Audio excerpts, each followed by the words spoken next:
Rizal lived in exile in faraway Dapitan, a remote town in Mindanao, which was under the missionary jurisdiction of the Jesuits from 1892 to 1896. This 4 year interregnum in his life was tediously unexciting, but was abundantly fruitful with varied achievements. He practiced medicine, pursued scientific studies, continued his artistic and literary works, widened his knowledge of languages, established a school for boys, promoted community development projects, invented a wooden machine for making bricks, and engaged in farming and commerce. Despite his multifarious activities, he kept an extensive correspondence with his family, relatives, fellow reformists, and eminent scientists and scholars of Europe. Hey, are you the Jesuit priest of the Pitan? Yes, I am Father Antonio Ubac. It's nice to meet you, Father Abak. Here is a letter addressed to you from the Superior of the Jesuit Society in the Philippines, Father Pablo Pastels. Oh, thank you so much. It's nice to meet you too. It's nice to meet you again, Father Abak. Thank you.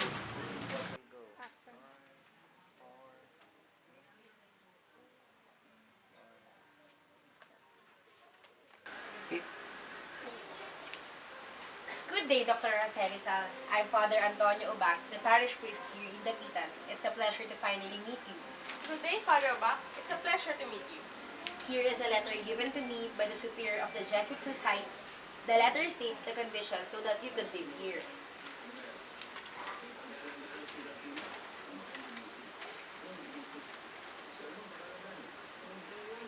That Rizal publicly retracts his errors concerning religion and makes statements that were clearly pro-Spanish and against revolution. And he performed the church rites and made the general confession about his past life. That henceforth, he conducts himself in an exemplary manner as a Spanish subject and a man of religion. What are these conditions? I do not agree. It's all right, but instead, you would live in the house of the commandant, Captain Sarcinero.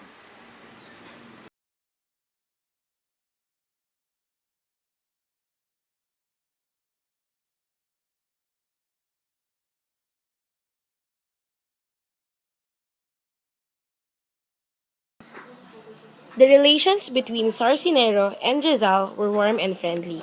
Sarcinero was charmed by Rizal's fine qualities and personality.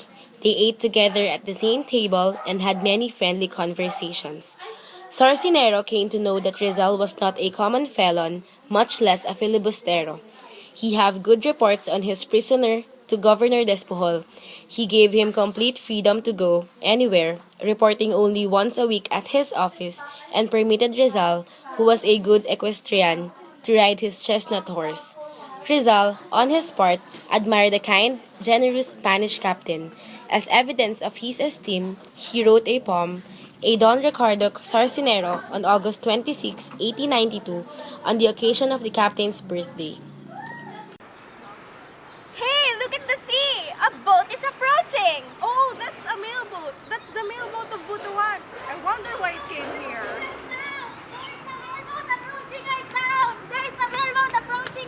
Sige, rolling. Action. Lottery ticket number 9736 won the second prize of 20,000 pesos.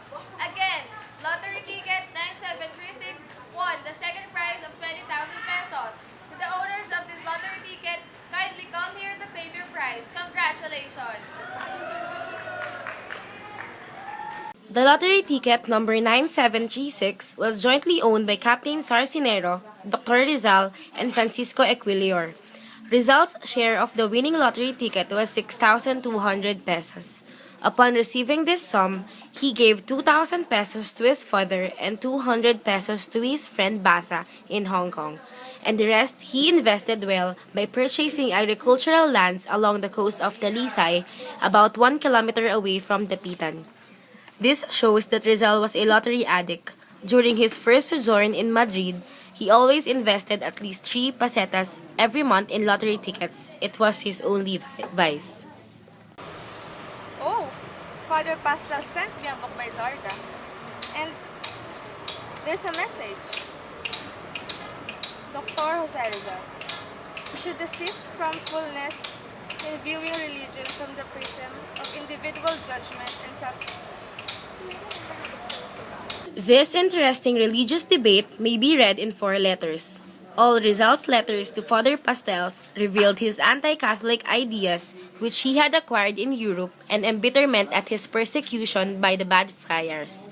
It is understandable why he was bitter against the friars who committed certain abuses under the cloak of religion.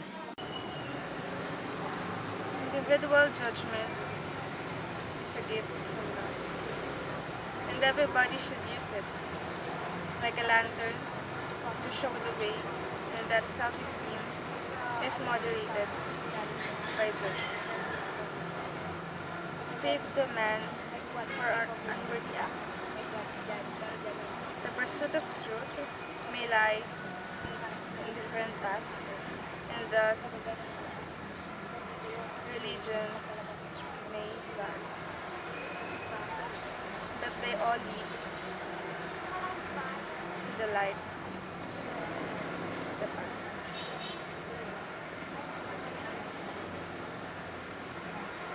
Divine faith supersedes everything, including reasons, self-esteem, and individual judgments.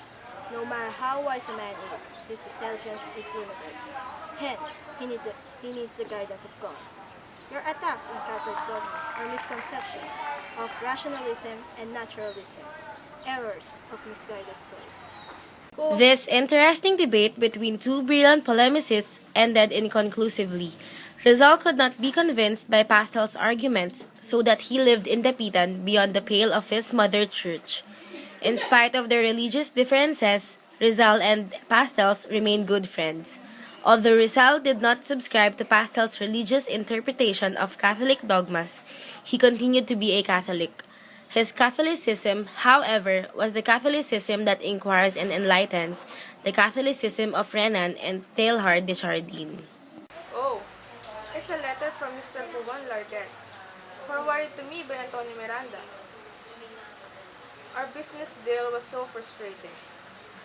The logs that I bought from Rizal's lands were low quality. If he were a truthful man, he would have told me that the lumber that is not included in the account was bad. Rizal was so angry he confronted the Frenchman and challenged him to a duel. Upon hearing of the incident, Sarcinero told the Frenchman to apologize rather than accept the challenge. My friend, you have no chance in beating Rizal in a battle of honor. Rizal is an expert in martial arts, particularly in fencing and pistol shooting. So I advise you to write an apology.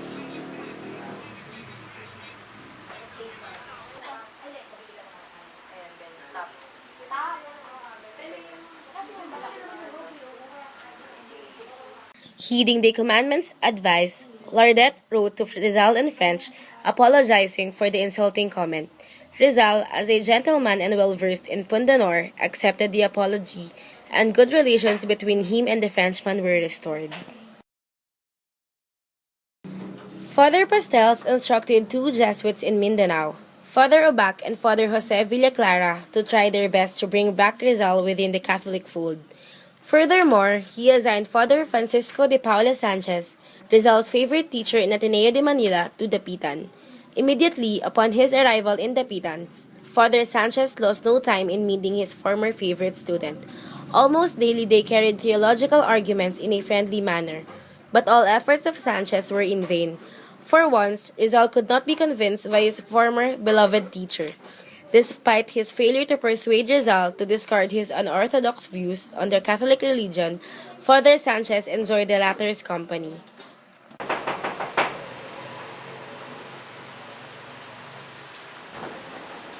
Hi, Dr. Rizal. I am Florencio Marayan, distant relative from Laguna. I've been searching for you since you're here. Can I come in? May I come in? I'm so sorry that I lied. I was really sent by a Spanish friar to spy on yourself, so I could find out if he's saying things against the Spaniards.